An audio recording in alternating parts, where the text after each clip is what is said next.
వాళ్ళకి, మాకు అంకితమే ఉన్న వాళ్ళకి తప్పకుండా పదవులు వచ్చేలాగా మేము చేస్తామని చెప్పి కూడా సందర్భంగా నేను మాటిస్తున్నాను.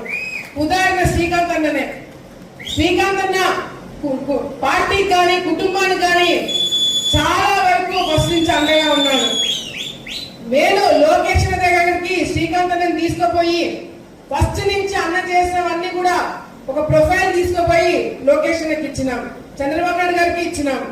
కానీ అదే మండలం నుంచి ముక్కు మోకం తెలియని వాడు ఎవరైనా వెళ్ళి పదవి కావాలని చెప్పి మాకు తెలియకుండా తీసుకుంటే మాత్రము ఆలగడ్డ నియోజకవర్గంలో అడుగు కూడా పెట్టనివ్వమని చెప్పి సందర్భంగా తెలియజేస్తున్నాం.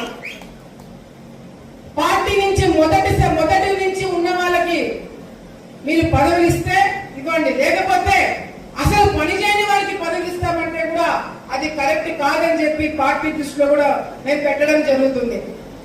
అక్కడ చాలా